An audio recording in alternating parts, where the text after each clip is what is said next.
హల్లెలూయా. దేవుని నామానికి మేము కలుగును గాక. ఈరోజు పవర్ఫుల్ బిలీవర్కి మిమ్మల్ని అందరినీ కూడా ఆహ్వానిస్తున్నాం.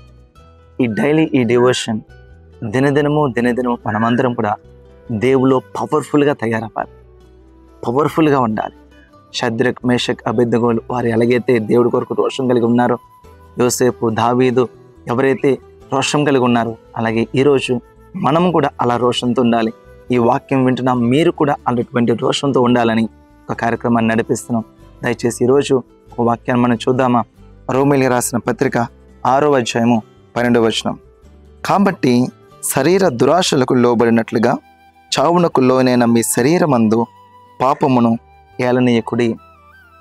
శరీర దురాశలకు లోబడినట్లుగా అంటే శరీర దురాశలు, శరీర క్రియలు, అపవిత్రమైన ఆలోచనలు, అపవిత్రమైన తలంపులు, ఆ దురాశలు లోబడినట్లుగా మీ శరీరమందు పాపమును ఏలనీయకుడి. పాపం ఎలా వస్తుంది? సాధారణంగా పొరపాట్లు జరుగుతుంది. ఎక్కడైనా మిస్టేక్స్, పొరపాటు తప్పు కాదు. ఆ పొరపాటు మరలా చేయాలనుకోవడం అది తప్పు. ఆ తప్పు ఇంకా కావాలనుకోవడం, ఆ తప్పులోనే నిలిచి ఉండడము అది పాపము.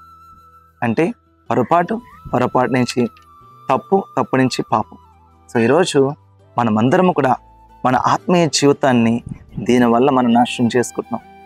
పాపము చాలా భయంకరమైన, అది చేయకూడదు అనుకున్నంతసేపు మీరు చేస్తూనే ఉంటారు. దాన్ని విడిచిపెట్టేసేయండి.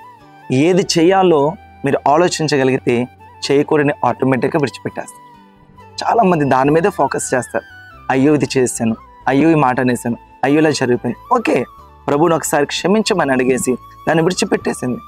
మాట్లాడండి, మంచిగా మాట్లాడండి, మంచి వారితో మాట్లాడండి. విశ్వాసం పెరగాల, విశ్వాసంతో మాట్లాడండి. మీ ఆత్మీయ జీవితాన్ని బలపడే వారితో మాట్లాడండి. అప్పుడు ఆటోమేటిక్గా ఆ సిన్ నుంచి మీరు దూరం అయిపోతారు. ఎప్పుడైతే దాని నుంచి దూరం అయ్యామో ఆటోమేటిక్గా దేవుడి దగ్గరగా అయినట్టే. దేవుడి దగ్గరగా అయ్యామనుకోండి, ఆయన స్వరము మనం వినగలము, ఆయనను మనం చూడగలము, దేవుడి సందులో శక్తివంతముగా మనం నిలబడగలము. స్టీఫెన్ మాట్లాడతాడు, స్టీఫెన్ దర్శనంలో దేవుని చూస్తాడు.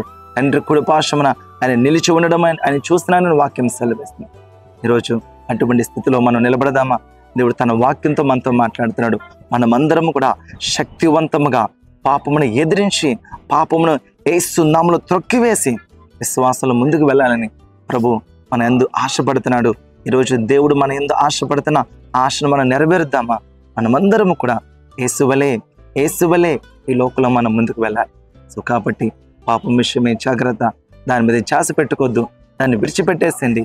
ఏది చేయాలో దాని మీద ధ్యాస పెట్టినప్పుడు, ఎక్కడ ఉండాలో దాని మీద ధ్యాస పెట్టినప్పుడు, ఉండకూడని ప్లేస్లో మనం ఉండము, మాట్లాడుకునే మనం మాట్లాడు. దేవుడు కొద్ది మాటలు దీవించును గాక. May God bless you all.